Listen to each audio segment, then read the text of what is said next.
Hi, join me on this rather sunny Sunday morning en route to Sherburn Aero Club. Now the Aero Club is the final meeting point for a classic car convoy travelling from York Racecourse this morning. Now I found out about this event quite late on yesterday from my friend Neil. Now Neil's actually following me in his Vauxhall Nova GTE, and I must say it's quite a nice sight in the rear view mirror. Amazing how small cars of that era look. I know we always say cars have got bigger, but when you actually see them on the road, it really is astounding how much smaller they do look. But as I say, in white as well, it really is a glorious sight behind me. So we'll pick this up again shortly once I arrive at the Aero Club.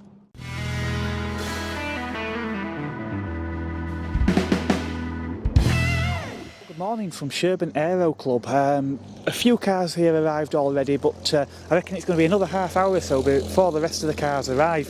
But a few interesting pre-war cars here so far. A lovely MG, I've had a look round, and a nice little Morris van as well.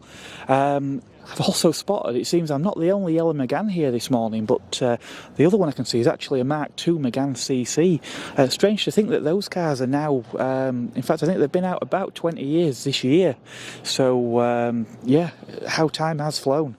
So as I've already mentioned, I weren't actually expecting to come to this event this morning, so I found out about this through a friend. It's the York Historic Vehicle Group, and as I say, they are actually en route over here now from York.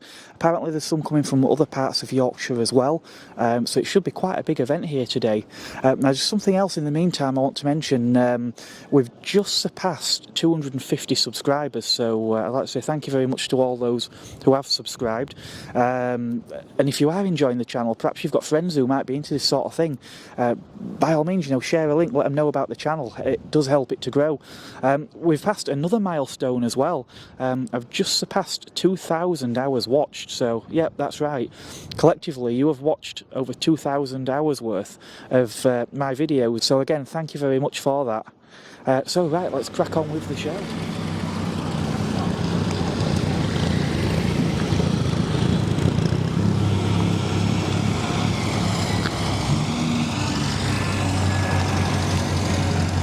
Wow, an Escort van. Oh, lovely Rover P6 V8. Is that a Lotus XL?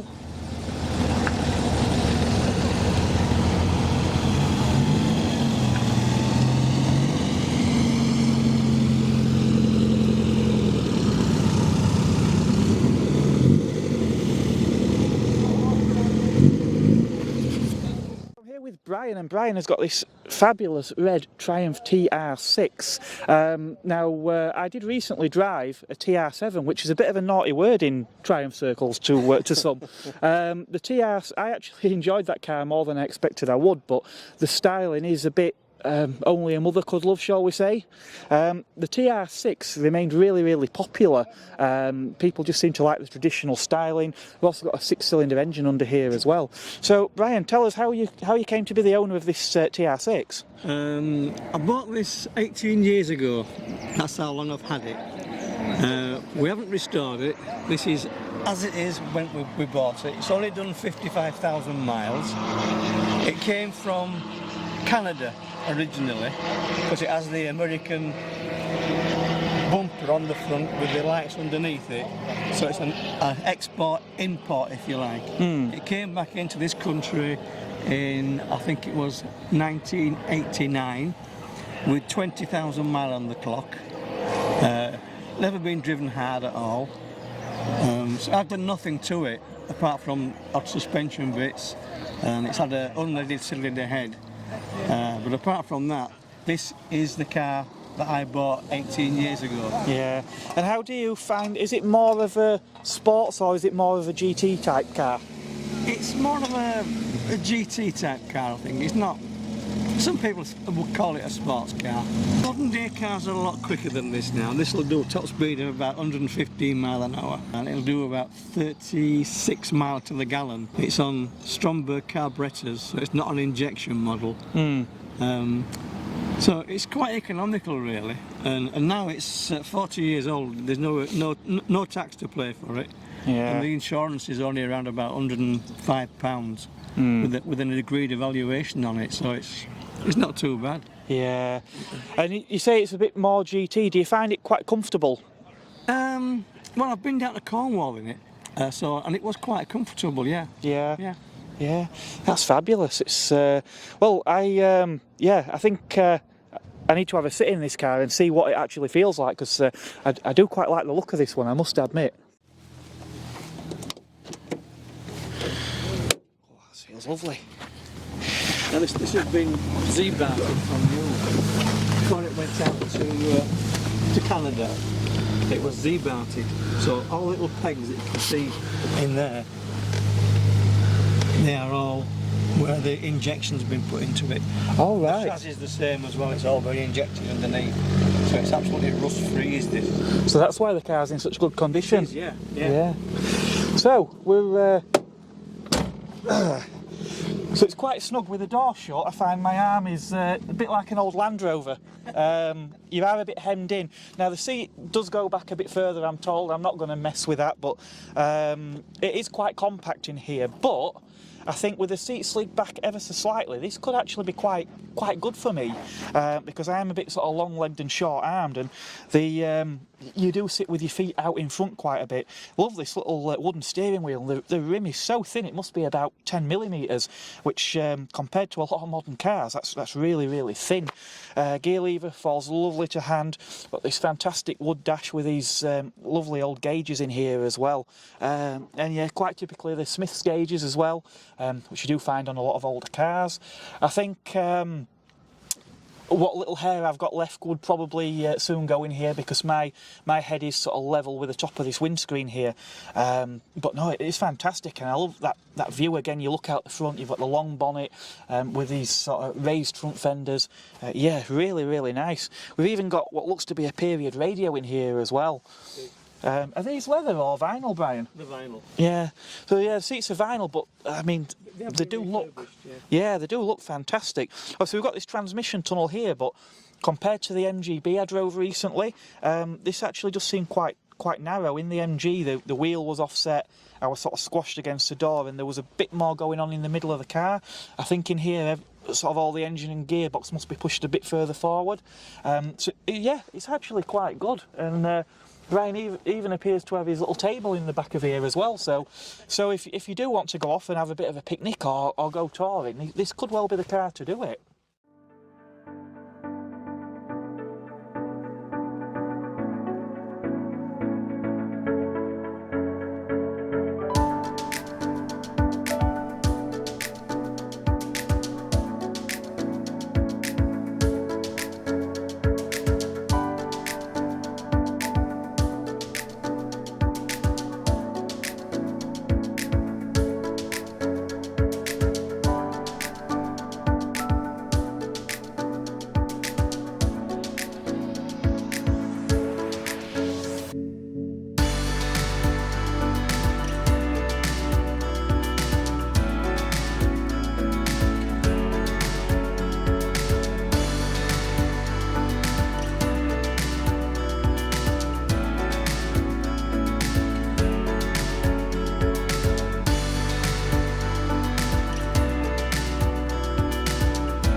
It's really starting to fill up here now at Sherburn.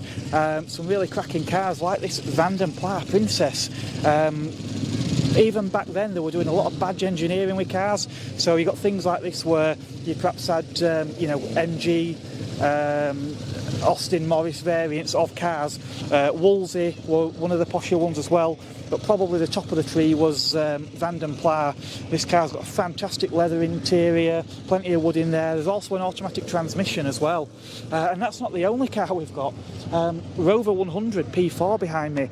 Now, a bit early for me. I do quite like P5s and P6s, but gotta admit these do look really majestic. It's funny we should mention P5s because look what's just come in.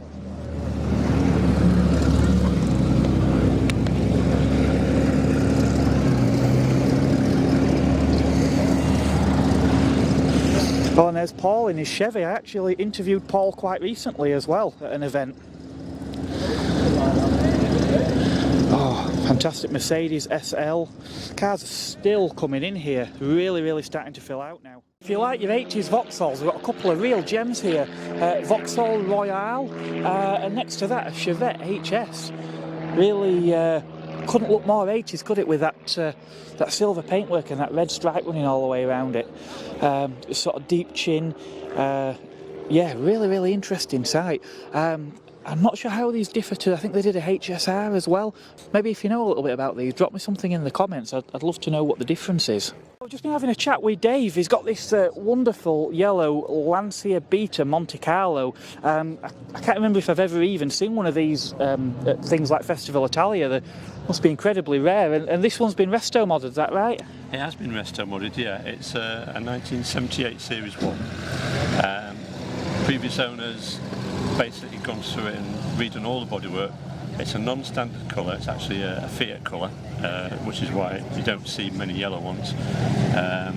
The interior that I've been working on, the interior, bringing it back to more original, whereas when I got it, it was bucket seated and more sort of competition car. It had full harness belts and all that kind of thing in it. But I found that quite difficult on a day-to-day basis.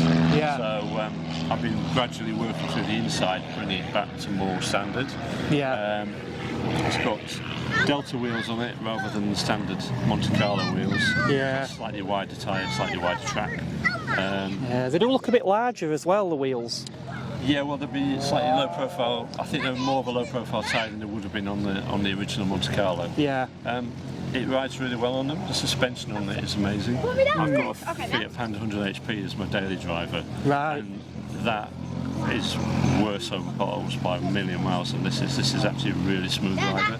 I was thinking with older cars, I've got a Fiat 500 Twin Air 105 and it doesn't ride bad, but my 1990s car that's supposed to be a sports coupe is really floaty by comparison. It's just something with cars from this era. But yeah, I mean, with these tyres, and I did expect this might be quite firm, but... No, it's pretty good. It's a very good cruiser as well. I mean, it sits very happily on the motorway at 70 miles an hour, no problem at all. Yeah. And there's still poke there to pull out and overtake people as well. So. Yeah. And obviously we're mid-engined as well. What's the handling like? For me, I used to have an X19, and this feels slightly more sedate on the handle in front than that did. Obviously, that's a slightly lighter car, smaller engine but lighter car. The handling's good though, it grips. I don't take it out in the rain. I suspect it might be a different experience in the wet. Yeah, the same mid-engine cars can be a handful in the wet. Yeah. I've had my X19 sideways a couple of times in the past. Yeah. I must admit I'd love an X19, but I mean they were 1300 and 1500, weren't they? Yeah. So this is what, a 2 litre? 2 litre, yeah. Big fuel tank, more of a cruiser I'd say than an out-and-out sports car. Yeah. So I take it it's a normally aspirated, a twin cam unit? Normally aspirated twin cam, yeah. Yeah. It's got some window dressing or bath cam covers on it, but it is standard. Right. Yeah, Lancia twin cam. Already it's getting quite a lot of attention. Something about Lancias of this era, isn't there, that's... I think the fact that there's hardly any left you know, the rot. Yeah, it's funny, whenever we talk about Lancia, it just someone always mentions the... I think it was mostly reputation, and it destroyed their reputation, so... Yeah. Yeah, and this car as well, when it originally came out, it had a servo only on the front brakes. Bizarre. Which meant front end lockups on these was a serious problem. Yeah. Eventually they stopped selling it and went away to try and sort it out, and all they actually did was take the servo off the front brakes, so there's no servo on the brakes, so it's quite a heavy push on the brakes to make it stop, but Yeah. it's this all round, so when you do brake it does stop. Yeah, I imagine it's not a particularly heavy car to start with as well. It's just quite surprisingly heavy actually when you try pushing it around. It's a lot heavier than, as I say, X19 would be. Yeah. It's a slightly bulkier car, I think that's all it is.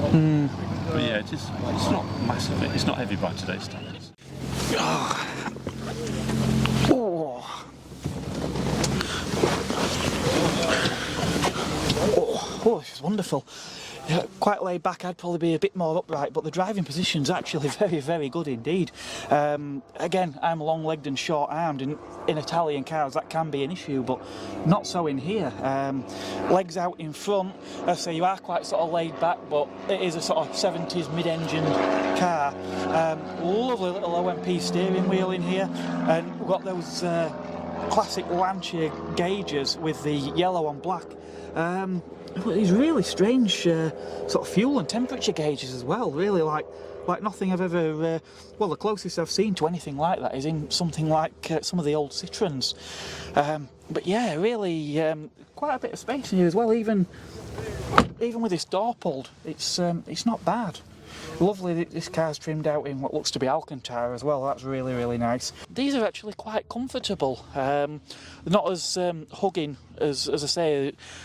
As Dave mentioned, the car had been done with sort of competition type seats. I imagine they would have probably been quite challenging to sit in for a long period of time, but no, this is quite nice. So you might be wondering, how do you get out of one of these? Well, a lucky guess, this bolster on top of here, there's no handle behind there, it's actually underneath. There's a little handle underneath there that you pull to open the door. Now, I've been a big fan of Lotus for quite a number of years. I've always fancied an Esprit, but the Esprit isn't the only sort of sports GT that Lotus was producing back in the 70s and 80s. With things like this Lotus XL, famously, I seem to think that Leslie Joseph actually had one of these in Birds of a Feather. But it's got a similar wedge design, obviously glass fibre. So you'll see here we've got this seam that runs along. I think they used to. The Esprits, at least, I think they used to make the shells sort of on a spit where you had a bottom and top half and then it were bonded together. But obviously, unlike the Esprit, these are front-engined. Rear tail lights as well actually come off another car. Do you think you can guess what they are? That's right, the tail lights on these, and I think the Esprits, were off the Rover SD1, but on these there was actually positioned inverted in the rear bumper. Now, I'll admit some of the older stuff I am pretty sketchy on, but something that's definitely of my era is this Peugeot 205. This one happens to be an automatic and looks to be quite a good spec one as well, with its colour-coded bumpers, sunroof and split folding rear seat. This is a facelift car as well, and the main change that you see with these is the dashboard, and I actually think the facelift cars do have a much nicer looking dashboard than the earlier cars. There are a few quite interesting period stickers in the windows as well that have caught my eye. So Mick, I can see you've got a Citroen here, but I'll admit that's about as much as I know. What is it? It's a Citroen Light 15 Roadster. The Light 15 is the term that was used in the English factory for this model. Roadster being the cabriolet. They also had a four-door saloon, which was right-hand drive. Yeah. And the interesting thing about it is a lot of people don't realise that Citroens were actually manufactured in England before the war. Back in the 1920s, a series of taxes were introduced to protect the UK manufacturers. Yeah. And it meant that any imported car to the UK would attract 100% import duty. Yeah. So there was no competition in price. I do actually remember looking at Traction Avance, and they were saying that Traction Avance, there's some that were actually built in Britain. Yeah, they were built in Slough. So André Citroën realised the way around that problem was to build an assembly factory in Slough, ship most of the big parts, like the body panels, the engine, the gearbox, over from Paris on the train. Yeah. And then use a local workforce and add local components such as an English radiator, English petrol tank, Yeah. English chrome parts. The electrics are Lucas 12 volt, whereas the French ones are all Paris Rhone or Ducellier 6 volt. Okay. It's also got an English walnut dashboard, a English steering wheel, English instruments, albeit on it says Jaeger England. I Right. think they've just written it on and they were made in France. Right. English leather and English paint, English handles, although these are the French ones, and put together by an English workforce. Yeah. And basically what happened was that they approached the Ministry of Transport and said, come and inspect the vehicle, tell us whether we've got to pay tax or whether it's tax exempt. And they said it's 51% English, it's tax exempt. Okay. Which meant that Citroën could assemble vehicles in Slough and export them. And in fact, after the Second World War, when production was increased, the government insisted that 8 out of 10 vehicles that were produced in the UK were exported. Yeah. So they all went to South Africa, to India, to Australia and New Zealand, and there are plenty old Citroëns out there now. Yeah. The conditions aren't as bad out there weather-wise in some places. But this is a 1939 model. They were only built from 1935 to 1939. In 1946, when production started again, we were in a period of austerity, just like we were or are now, and people didn't have the money to buy cars like this. Yeah. This model, or this actual car itself, was found in Wales in the 1960s in a field with a tree growing through it. Right. And it passed through many people who were going to restore it, and no one got round to doing it until one individual bought it with a number of other cars and spent 10 years on it. Unfortunately, and he did a full bare metal rebuild. Unfortunately, when he came to drive it for the first time as a 6'4" Dutchman, he discovered that he was looking over the top of the windscreen. Yeah. The windscreen's folded down here. You can drive with it down or up. Yes. It's okay up until about 30 miles an hour. Yeah. And beyond that, it just gets too much. But Yeah. as long as you've got the appropriate fly trap to catch things, you know, Yeah. very important. Yeah. No, I'm only joking. Yeah. And it's a really nice car to drive. The car embodies everything that's in a modern car. Yes. It was so revolutionary. It's front-wheel drive, so there's no transmission tunnel running through to the back. It's got independent suspension, so there are no sprung leaves. It's got shock absorbers and torsion bars. Yeah. So the suspension's like a modern car. Also, it was the first car to go into mass production with rack and pinion steering. And André Citroën died in 1935 before this could actually go into production, and the factory or the company was bought by Michelin at the insistence of the French government. Right. What Michelin did was they used the Citroën cars as test beds for their tyres. Okay. They've been in business making tyres. So this car was the first car to have a radial tyre on it. Prior to that, they'd all been cross-plies. Right. It's the Michelin X, which is on it now, and you can still buy them. Yeah. I can remember back in the 1980s buying them, and they were £37.50 each. Yeah. Today they're £250 each. But Blimey. they're regularly produced Yeah. because there's such a demand for them. In terms of ride and handling, it must have felt like years ahead of everything else. It did. The only thing that lets it down is the steering's very heavy when Okay. you're parking it. However, it is possible to have power-assisted steering fitted Right. to it unobtrusively, out of the way, if you see what I mean. Okay, smashing. Yeah. Well, that's been very insightful. Thank you. I've enjoyed having a look at a very British Citroën. Indeed. I'll be interested in having a look and seeing what's under the bonnet. And I've got a surprise for you, because unlike the original 15 horsepower engine that was in it when it was made, the person who restored it was faced with a choice. Do I go for the originality or do I go for drivability?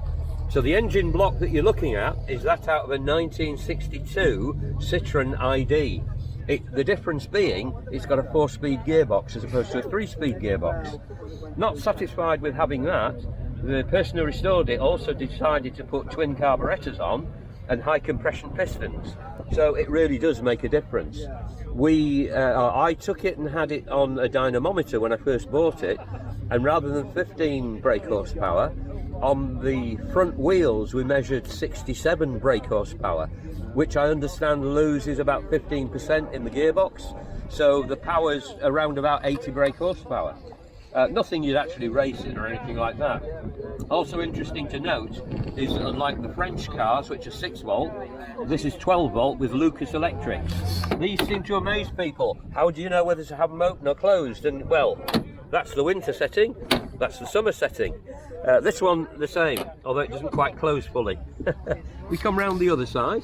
So we've got the total oil can there, French size, 2 litres, a Lucas dynamo, big 12 volt battery, and the regulator, the distributor that's on there looks like an original one, but it's actually an electronic 1, 2, 3, so that means you don't have any problems.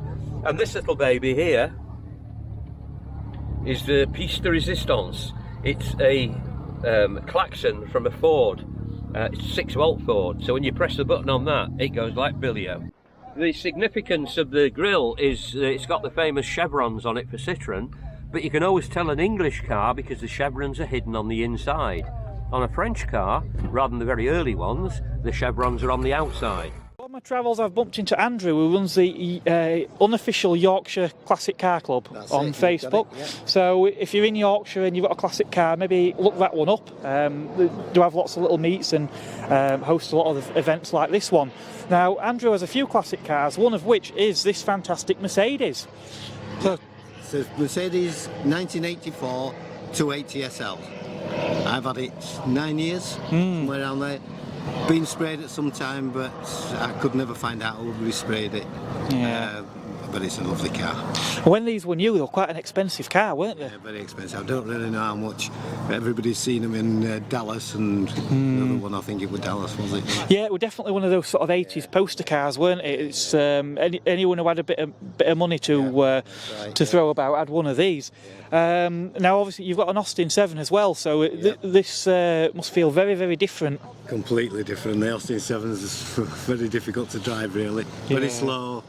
Very bouncy, but good fun. Yeah, and the Mercedes, I'm guessing, probably quite comfortable. Oh yeah, just like a normal car, really. It just wafts along, really. You know. Yeah. It's the smallest engine one. All the SV8s. This is a straight 6. Right. But it still just wafts along, really. You don't go fast in classic cars anyway, really. Well, I imagine this is has it been a convertible as well? I suppose it's more of a cruiser than a sports car, anyway, isn't it? Yeah. It's just going down the motorway without any problem at all now with this one. It's lovely. Yeah. How did you come to end up owning this one? I looked for one for a long time and I saw a lot of really bad ones, but this came up and from a dealer actually in Sunderland, and I went up and bought it. Yeah, smashing. Right, well, thanks very much, Andrew. It's been nice seeing this one at last. Yeah, Thank you. Last, yeah. Cheers. Thank you. Now, I've mentioned a few times I do quite like old Rovers. My grandfather had a few, such as SD3s, R8s, HHRs. So Rover 200 morphed into the R3 bubble, as it's often known, in the mid-1990s. So here we have one on the T registration. 200, we still had the sort of rectangular lamps on here. Later, these were rebranded as a 25, and we got the round lamps and a taller grille on the front. But I actually do quite like these original styled cars. Obviously, the dashboard in these went to the what's known as the bubble dash as well, rather than the flat dash top. Although, such as the convertibles and Rover 400s did continue on a bit longer with the old body style, but with the later bubble dashboard in them. There's so many cars here today. I think I'm actually going to struggle to get around them all, but such vast collections of such as these TR6s. We've got groups of MGs. It's a fantastic Bond bug. We've even got a Corvette Stingray up there. Really a fantastic selection of cars.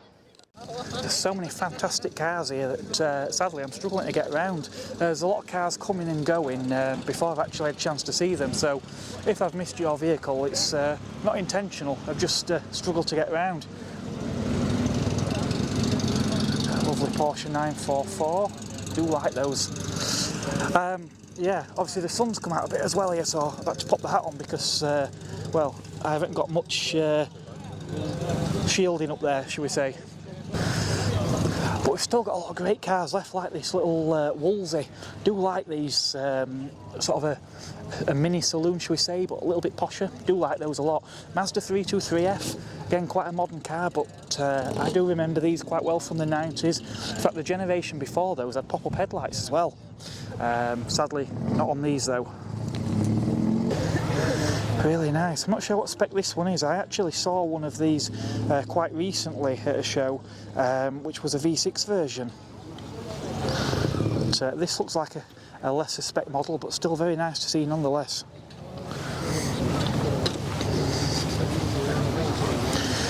Now, a car I do like is a Triumph Spitfire, and here we've got the Triumph GT6, so we've got straight 6 engine in these and a coupe body style as well, so another very interesting car that I'd like to get more acquainted with. Got a lovely convertible Morris Minor there. Is that an Austin A? I always forget which model they are. Another Minor. We even got some older stuff like this Daimler. Look at the size of this thing. Quite a machine. Very posh. Look at the size of that steering wheel. There's a lot of timber in there as well. But, wipers at you with a little switch at the top, look. Very novel. And we've got a glass partition in here, so well, so that you don't have to speak to the driver. You can have some privacy if you want. Can't tell. They look like there may be a couple of extra seats there as well that pull down. But look at the space in the back of there. Marvellous. Definitely no shortage of leg room in there. I don't imagine that they can have much in the way of luggage capacity though, well certainly not built in. Probably hence why you've got this luggage rack on the back. Another Minor, a 4-door this time. Oh, a lovely Mini City over there as well. I'll have to have a look at that. Now if you like minis, in particular Mini City, check out Fuel Power. My friend Jake has got a Mini City, Millie the Mini, and to be honest, a lot of these cars now, you wouldn't recognise them as a City if it weren't for the decals, because when they came out of the factory, I think a lot of them probably had had black bumpers, steel wheels. Obviously this car's got chrome bumpers. We've got some what look to be mini lights on there. So yeah, probably not a lot that looks like a City on there now. Oh, it's a City E. So deregistration, which will put us around 86, 87. But yeah, we've got some wheel arch spats on there. Still got the instruments in the centre of the dash. A 3-spoke Cooper steering wheel. I'm not sure about that upholstery, whether that's original or not. Ah, so it's a 1987. Yep, 998.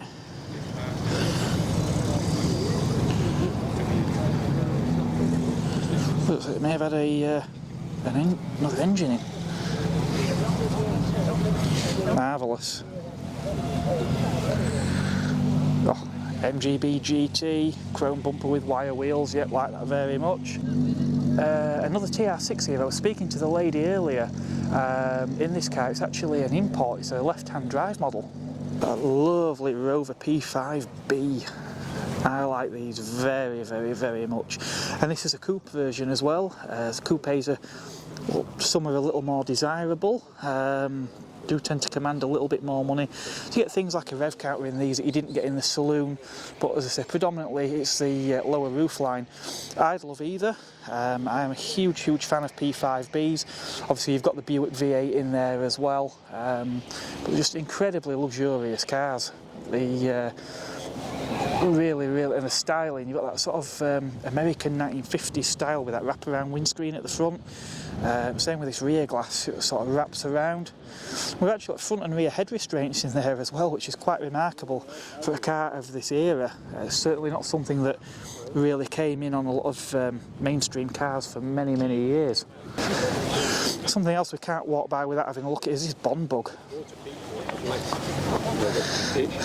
So yeah, back in the well, basically post-war years through probably into the 70s, there were certain incentives to having three-wheeled cars. So a lot of people went from motorcycles to three-wheel cars, and if you want something a little bit more exciting, you might have opted for something like this Bond Bug. So it's a two-seat. I presume that the engine is under that bump in the middle there. But yeah, just looks a little bit sportier than you, and a little bit more exciting than your traditional three-wheel cars. So as I say, it's a two-seater, as you can see, bright orange, which I think there was all that colour. So we are at an active airfield, so apologies for the noise. The planes taking off. There's been quite a few going in and out. It's a cracking day here. But yeah, still so many cars to see. Things like this Corvette Stingray. That is wonderful in this blue as well. So obviously we've got a convertible version. I say convertible, I can't actually see a roof there, so unless it's underneath this cover. I don't really know anything about these. I'm not that hot on American cars, as I've said in the past. But yeah, this does look wonderful. In fact, in this shade of blue as well, I think it's the same as the one that appeared in the Nicolas Cage film. What's the name of it now? Come on, help me out here, you know the one. Con Air. Yeah, I'm sure there were one of these in Con Air. So, and yeah, when this car came in, it did sound rather nice. Another plane taking off.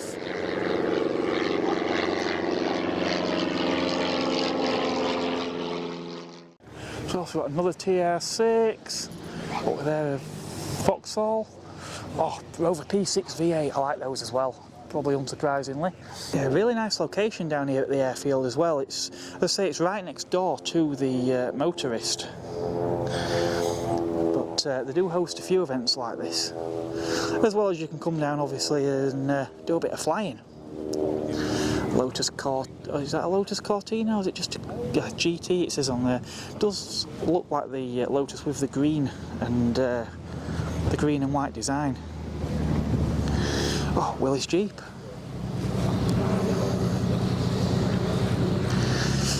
MGB GT rubber bumper. This is actually looks identical to the one I drove quite recently. I will actually leave a link to that video at the end of this one, so stick around to the end. When you've watched this video, perhaps click on that one, take a look. Here we have a Lincoln, and yeah, fair old size car. A lot of car here. Some rather interesting tiger print seat covers, and this front quarter's quite interesting. Is that an opening front quarter window? Don't really know about these. If you know, viewers, do let me know. Quite interesting. Always struck me as odd that these are actually called a town car when they're the last thing you could imagine doing is wanting to drive one into town, because these are a big old car. Yeah, the big grille on there, the quad headlamps.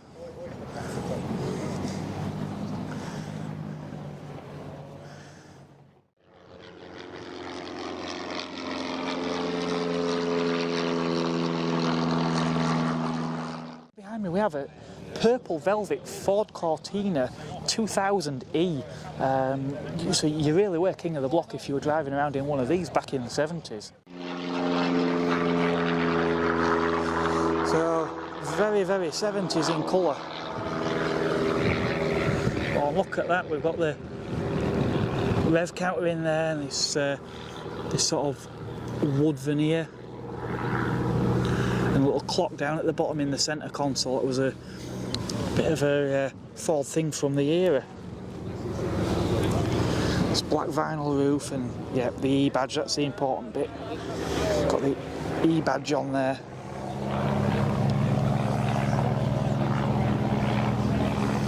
Very, very, well, they were very desirable for a mainstream car in the day, but as a classic, they're extremely desirable now. Morris Minor 1000 Traveller. In fact, I know Ian Seabrook of Hood Nut has just done a couple of parts of a video where someone's actually restoring one of these. They've got all the rear end off, redoing all the timber, because unfortunately they do rot out and need replacing from time to time. A Vauxhall Chevette, where have all the Chevettes gone? Now, last couple of these I've seen have been 3 doors, but here we've got a 4-door saloon. Do very much look like a shrunk down Mark I Cavalier in that styling. The headlamps obviously, unlike on the Cavalier, are not flush, they're recessed on here. Bumper that intersects through the middle of the grille with the indicator lights below. It's probably quite a cutting edge design of the time, certainly probably less traditional than, say, Ford styling. Now, Porsche 356 Speedster. Now, whether this is a real one or not, I don't know, but if so, these are incredibly valuable. But there are a lot of replicas of these now.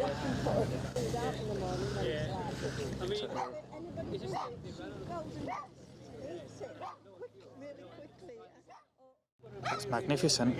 So next up we've actually got Triumph Spitfire. I'm hoping I may be able to get this on the channel at some point in the near future. A Citroen Diane 6. So obviously a more angular, sort of more slab-sided 2CV. Quite interesting actually. You see a lot of, well, there's been a lot of 2CVs here this morning, but I'll be honest, I haven't actually seen one of these for quite some time. Not really sure what the take on, whether it was an attempt to modernise a 2CV in some way, but they don't seem to have stood the test of time quite the same as what the 2CV has. Oh, I've got to love a Pontiac Trans Am.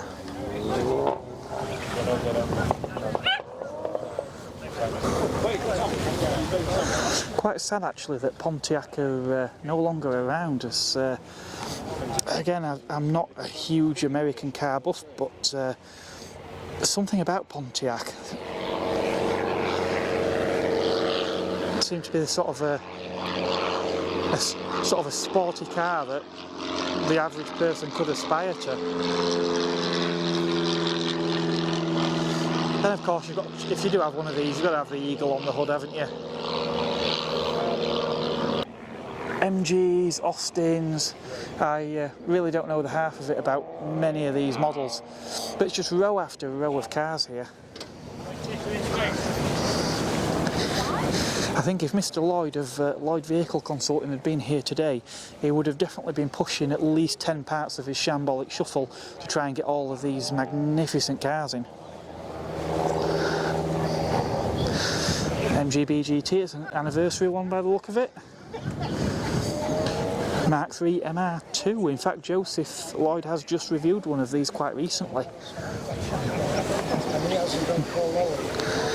It does look quite nice, like the contrasting red interior on the black car. Another car I quite like, Saab 9000. So this was the car that was built in conjunction with a few other manufacturers. There was a Fiat derived model. There was also the somewhat legendary Lancia Thema, which was available with a V8 engine. So another ADO 16 Vanden Plas. So these were the posher ones, Vanden Plas Princess. I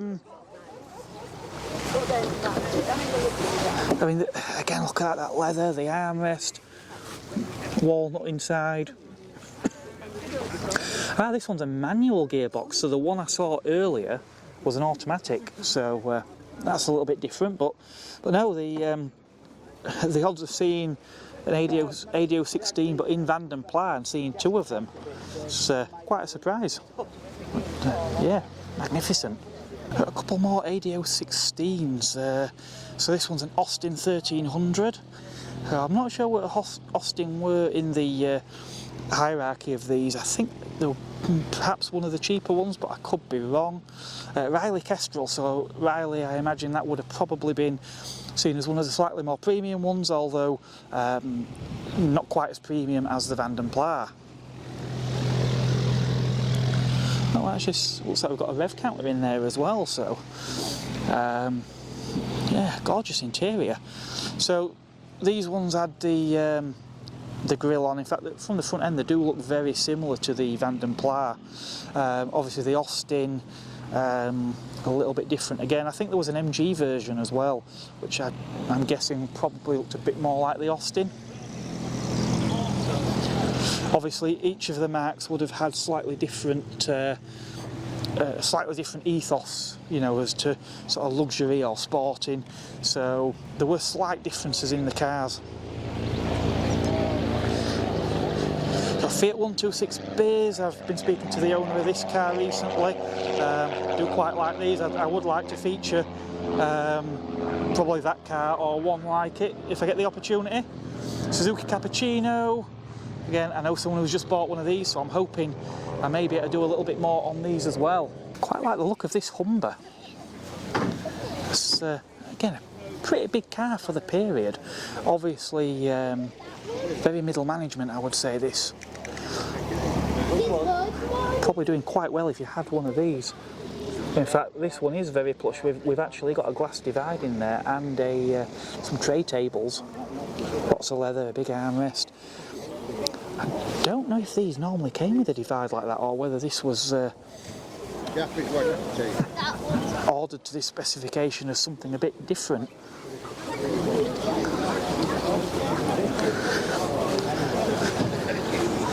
But yeah, you were definitely doing well if you was being chauffeured around in the back of this. Another Rover P4. Is this the ones I've seen earlier was all 100s, but I think there was a 75 and was there a 90 as well? I can't remember. Oh, 95.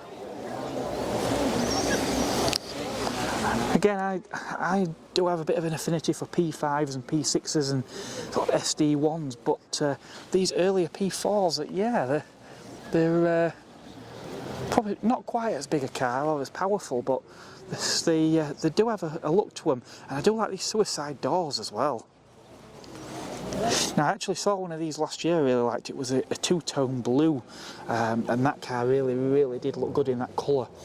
This does look fantastic too. We also appear to have some, what I presume a lap belt, oh no, static seat belts in there as well. Obviously with little chrome buckles. A lovely steering wheel, lots of chrome on the dash and on the radio, lots of wood.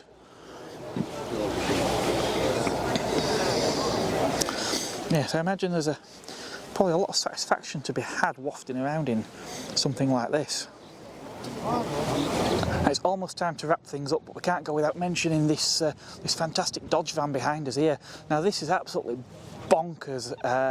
It's got a mid-mounted V8 in it, of all things. I've seen this vehicle before. You may have actually seen it on iDriver Classic as well. Steph did actually have a go in this van, a leisurely drive, I would say. I do believe its owner, I think he has had it on the drag strip, I believe. But yeah, magnificent piece of kit, really something different, and I imagine it probably surprises a few people as well. So I do hope that you have enjoyed what you've been watching here today. I've certainly enjoyed it here.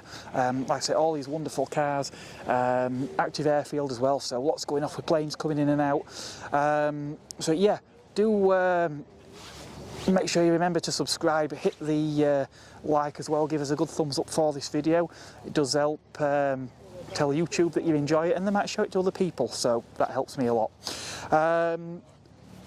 Lots more to come up as well. I've been doing a little bit of audio work on the Megane, a bit of a continuation of something that I did last year, so that's still to come. There's also some events coming up as well. I'll be back at the Motorist again next month for a French car event there, and of course many of you probably know there's Furious Driving that's going to be coming up as well, so that's another event that I will be attending. So until next time, it is goodbye from me. Thank you very much for watching.